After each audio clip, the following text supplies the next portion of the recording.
Freezing, what an unappealing name for a harem anime. Let's hope the title does not characterize the atmosphere between the girls and our lucky protagonist. The show starts with a battle simulation between girls, armed with as many variations of weapons as practicality allows.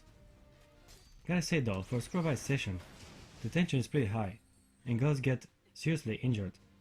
Kinda makes me think if it isn't a little bit unreasonable to expose your students to such real danger. They gotta have some grudges later on against each other. I mean, holy shit. These humans are nearly killing their opponents. One in particular seems especially effective, and I'm talking about the blonde identified as the untouchable queen.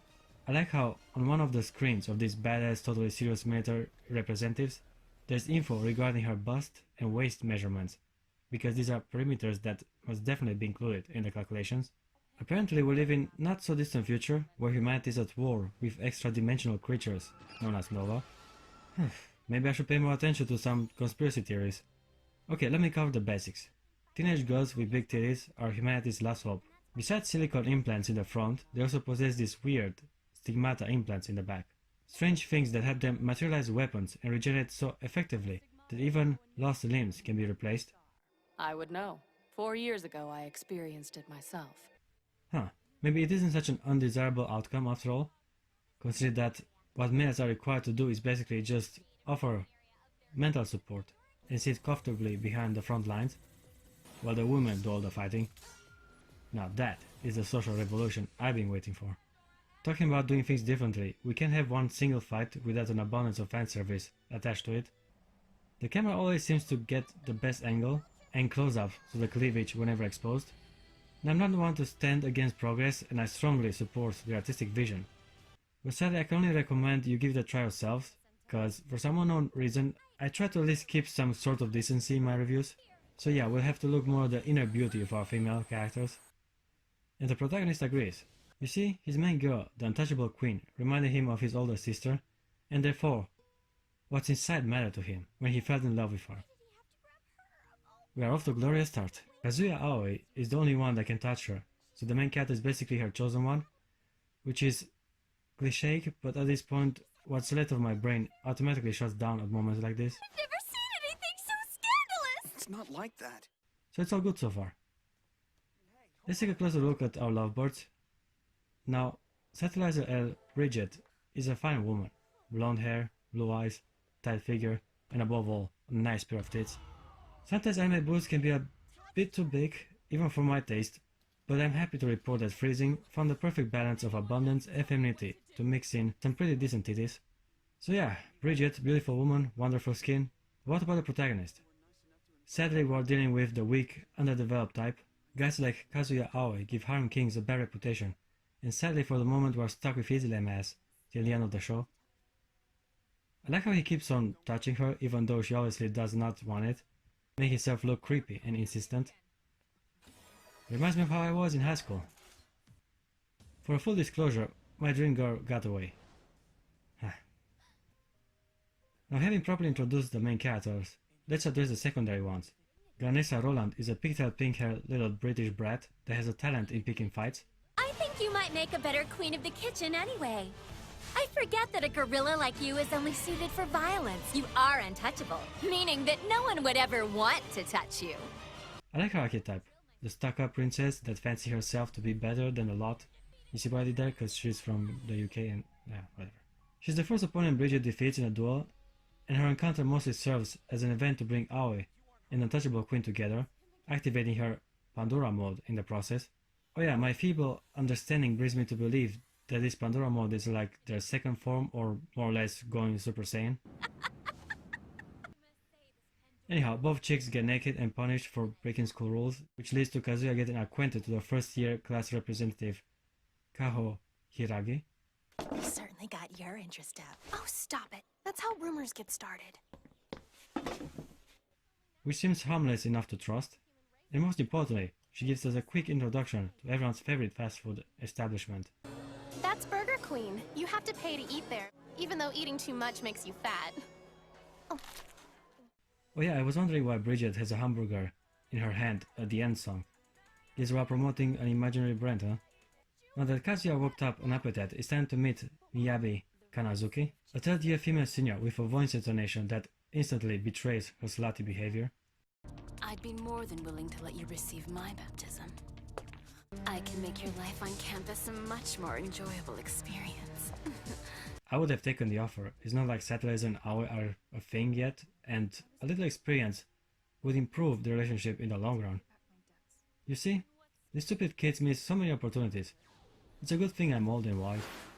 By the looks of it though, I doubt the chick is gonna join the harem. Then I started to create a cheap formula for character development. Instead of prioritizing Kazuya and Bridget talking and understanding each other, we have yet again obstacles from their way. And just as before, it ends up with Blondie getting into serious trouble and Aoi doing something special. Okay guys, it works for the introduction, but the anime better usher in some sort of story, otherwise you won't be able to develop any of its characters. I do think it's cool though how most students are from overseas. It reminds me of an Infinite Stratos. An anime with a weaker but better executed premise. Kinda early for that conclusion, and now having beaten up half of the school, Bridget has made herself quite a troublemaker reputation, which brings the student council president to assign an elite upperclassman to make sure she behaves. Bernstein Ingrid is the girl in question. Originally from Germany, her favorite food is beer, and I do like how her character bio page actually has a little reminder that drinking alcohol is allowed with 16 in her country. She's also voiced by my favorite actress, Brittany Karbowski, which somehow made her even more attractive. She also has a strong tight body, surprisingly gaining the upper hand and giving the untouchable queen a lot of rough touches. All this violence made me realize that ironically only the girl seems to be aggressive. The guys are very tranquil and obedient, kinda like the boyfriend of the alpha dominant girl in class. In a funny way, the anime actually does bring up some questions. Give power to male and females alike, and they will more than probably try to abuse it. Guess violence is the human nature. You see, the show might have something interesting, it's just the structure is where it falls apart. I can't stop but wonder, though, how is this a harem?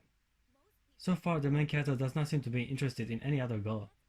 Additionally, every female student they encounter so far has been episodic, not to mention the premise on itself is difficult to apply to the standard harem formula. Each Pandora, aka girl with big tits and a weapon, has an equalizer, namely a male partner, so they're not in need for additional support.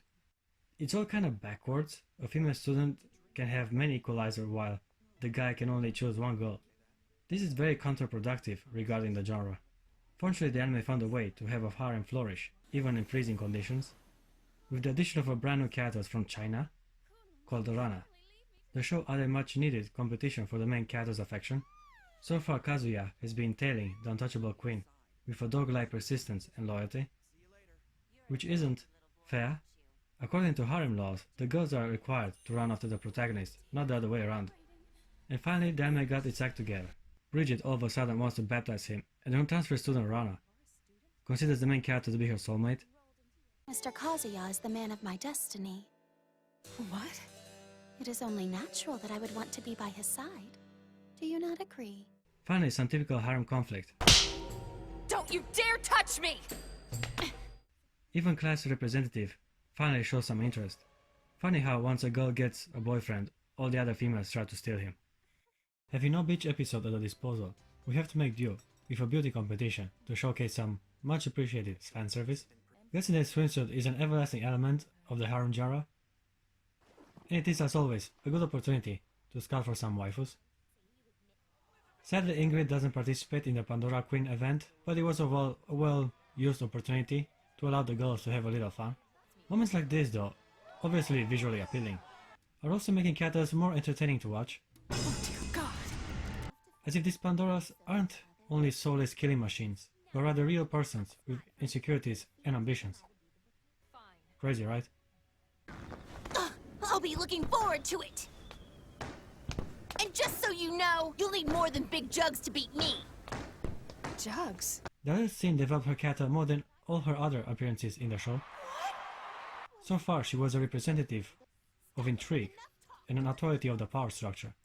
But now she's a jealous, competitive, easily flustered girl, way easier to understand and enjoy. On the positive side, we do get a decent thematic explanation on why the protagonist is in particular so effective as an equalizer. He can develop a freezing area similar to the Nova, amazing everyone in the process. Casting an omnidirectional freezing is impossible! That little unbaptized freak has the same abilities as a Nova? He has a lot of them stigma implants, more than the standard. And I can't believe I'm saying this, but while doing his duty, he actually is useful and rather impressive. The problem with Aoi is pretty much everything else. His personality, appearance and behavior all point towards mediocrity. How boring. Now I try to picture the show without the male counterparts, and 90% of what transpired so far will work just as well. For plot purposes aside, it kinda makes me wonder why bother adding guys to the mix in the first place. Why would you say that? Besides the main character, they are incredibly underdeveloped and therefore terribly uninteresting. Always happy to lend a hand. Most of them just hang around in the background like pets on a leash. The premise dictates a partnership. Pandora and Equalizer are both needed to combat the Nova, and yet they are not equally developed. Guess I might be starting a men's rights movement. The Amekus have greatly benefited from some male teammates instead of obedient servants. Imagine how much more engaging the show might have been, having two perspectives instead of one, from the numerous teams Bridget and Kazuya encounter. A good example would be Arthur and Ganesa, who actually get some insight of their relationship, adding some weight to their characters. They are humanized, and now it's easier for me to sympathize or at least understand their struggle. I want to know more personal stuff about the lowly school council president, or the other hot bikini-wearing models that accompany her. Otherwise, we only see the girls in battle, which makes it very hard for me to connect with them. This is Friesen's greatest misstep, although it has visual appealing and fairly interesting females. They are merely superficially integrated in the story, with bare minimum character development, to at least justify its boring action sequences. And you know, I think it's a shame, because the show does have some cool elements, like these Novas for example. Mysterious gigantic life forms try to exterminate humanity with style. They are evolving and therefore present a more complex challenge for the girls to overcome, which results in the visually impressive battle royale at the end of the anime. Save the chit-chat for the after party. I give Freezing a 6.7 out of 10. It had the potential for more, Of course. but the show underperforms with its story and character development. The art style is thematic, the character design is obviously appealing, and some fight sequences are engaging enough for me to still recommend this anime. This should make things easier.